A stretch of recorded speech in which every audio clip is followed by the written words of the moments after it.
우리가 현실이라고 믿는 걸 완전히 뒤흔들어 버릴 수도 있는 그런 데이터가 있습니다. 놀라운 건 이 데이터가 세계 최고 명문 대학들에서 나왔다는 점이죠. 오늘은 이 억압된 증거 속으로 깊이 들어가 보겠습니다. 자, 프린스턴 대학교의 역사학자 데일 앨리슨의 말부터 한번 들어보시죠. 이 데이터는 유물론적 세계관뿐만 아니라 대부분의 종교적 전통에도 위협적입니다. 이게 무슨 뜻일까요?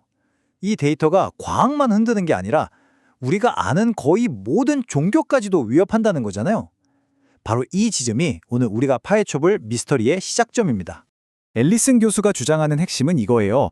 우리가 보통 초자연 현상이라고 부르는 것들, 그가 메타노멀이라고 칭하는 이 현상들에 대해서 사실은 엄청나게 많은 학술 연구가 이미 있다는 겁니다. 근데 이게 체계적으로 묵살당해 왔다는 거죠. 이게 무슨 사이비 과학 같은 게 절대 아니에요. 들어보세요. 듀크, 스탠퍼드, 프린스턴, 버지니아 대학교, 이름만 들어도 알만한 이런 명문 대학들에서 나온 연구라는 겁니다.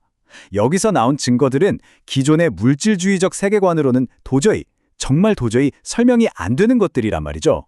아니, 그럼 이런 질문이 당연히 나오죠. 증거가 그렇게나 확실하다면 왜 우린 한 번도 제대로 들어본 적이 없을까요? 앨리슨 교수에 따르면 아주 의외의 두 강력한 집단이 이 데이터를 일부러 외면하고 있기 때문이래요. 그게 누군지는 잠시 후에 알아보고 일단 그 문제의 증거부터 한번 살펴보겠습니다. 가장 강력한 증거들은요, 바로 삶과 죽음의 가장자리, 그 벼랑 끝에서 발견됩니다. 첫 번째는 사실적 임사체험이라는 건데요. 이게 그냥 빛을 봤다 이런 막연한 얘기가 아니에요. 핵심은 사실적이라는 단어에 있습니다. 그러니까 의학적으로는 뇌가 완전히 멈춘 의식이 없는 상태의 환자가 나중에 깨어나서 자기가 본 걸 얘기하는데 그게 나중에 전부 사실로 확인되는 거예요. 그것도 보통 방법으로는 절대 알 수 없었던 것들 말이죠. 이런 사례들이 정말 강력한 힘을 갖는 건 굉장히 구체적이고 예상치 못한 내용들이기 때문이에요. 예를 들면 어떤 환자는 수술 중에 자기 담당 의사가 빨간색 테니스화를 신고 있었다는 걸 정확하게 기억해냈어요. 더 놀라운 건 이런 증언들이 대부분 스스로를 유물론자라고 생각하는 냉철한 의료진들에 의해서 그게 맞다고 확인됐다는 점입니다. 자, 이 지점에서 기존 과학의 예상과 현실이 정면으로 부딪힙니다. 유물론적 관점에서는 뇌 기능이 멈추면 의식도 당연히 같이 사라져야 하거든요. 그렇죠? 그런데 임사체험을 한 사람들은 정반대로 얘기합니다. 뇌가 멈춘 바로 그 순간에 내 인생에서 가장 생생하고 명료한 경험을 했다고 말이죠. 데이터가 예측을 완전히 뒤엎어버리는 겁니다. 자, 이번엔 더 알쏭달쏭한 현상으로 넘어가 볼게요. 바로 말기 명료 현상입니다. 이건 사실 체계적으로 연구가 시작된 지 얼마 안 된 분야예요. 아직 연구가 많이 필요한 분야이긴 하지만요. 일부 인지과학자들은 치매 환자들 중 대략 한 10% 정도가 이 현상을 겪는다고 추정하고 있습니다. 10명이 중 1명꼴이죠. 자, 여기서 한번 생각해 보세요. 만약 의식이라는 게 그냥 뇌가 만들어내는 화학작용의 결과물일 뿐이라면 이게 도대체 어떻게 가능할까요? 치매나 뇌종양으로 물리적으로 뇌가 거의 다 망가진 상태인데 어떻게 죽기 직전에 갑자기 아주 잠깐이라도 완벽하게 정상으로 돌아올 수 있는 걸까요? 이건 어쩌면 우리가 의식을 완전히 잘못 이해하고 있다는 강력한 신호일지도 모릅니다.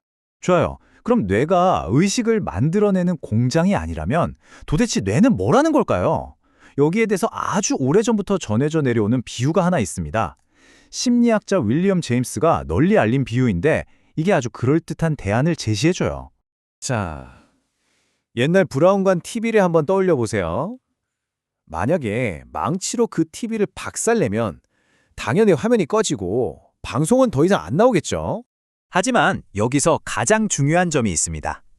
TV를 부셨다고 해서 방송국에서 보내는 전파까지 없어진 건 아니라는 거죠. TV는 방송을 만들어내는 기계가 아니라 그저 전파를 수신하는 안테나일 뿐이니까요.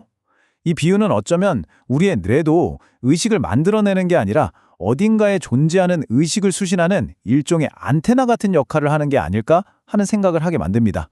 그런데 말이죠. 이 안테나 모델 꽤 그럴듯하지 않나요? 그런데 왜 주류 학계에서는 이걸 진지하게 받아들이지 않는 걸까요? 앨리슨 교수는 그 이유를 데이터를 마주하길 거부하는 아주 독단적인 회의주의 때문이라고 봅니다. 앨리슨 교수의 말을 빌리자면 이런 태도는 근본주의와 같다고 해요. 자신들의 믿음과 모순되는 데이터가 나오면 그걸 연구할 생각을 하는 게 아니라 어떻게든 말을 만들어서 그냥 묵살해버린다는 거죠. 이건 과학적인 태도가 아니죠. 이런 묵살의 패턴은 아주 전형적입니다. 먼저 통계적으로는 도저히 일어날 수 없는 놀라운 결과와 마주합니다. 그러면 그건 원래 불가능한 현상이야 라고 선언해버리죠. 그리고는 아무런 증거도 없이 분명 사기일 거야 라고 몰아갑니다. 1930년대 듀크 대학에서 있었던 유명한 ESP 카드 실험이 딱 그랬습니다.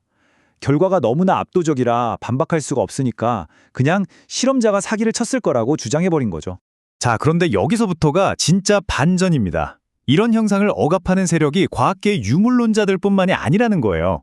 이 뿌리를 쭉 거슬러 올라가면 정말 생각지도 못한 곳, 바로 종교와 만나게 됩니다. 앨리슨 교수는 현대 회의주의의 계보를 이렇게 추적합니다. 시작은 16세기 종교개혁이에요.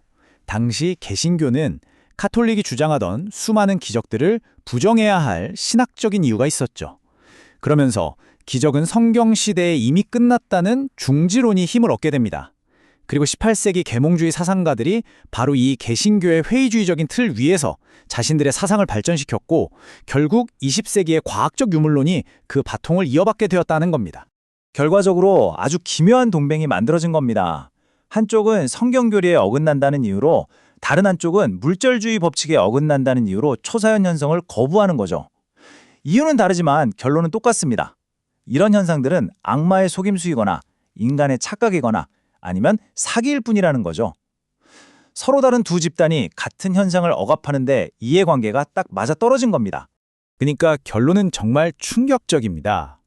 오늘날 우리가 당연하게 생각하는 회의주의, 유물론, 심지어 무신론의 뿌리 중 하나가 사실은 개신교 신학에서 왔다는 겁니다.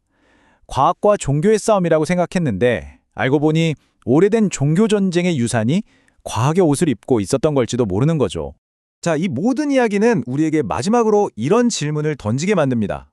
만약 우리가 현실이라고 철석같이 믿고 있는 이 세계관이 이토록 설득력 있는 수많은 데이터들을 그냥 필터링해버리는 불완전한 것이라면 과연 우리는 또 어떤 중요한 것들을 그건 불가능해! 라고 배우면서 놓치고 살아가고 있는 걸까요?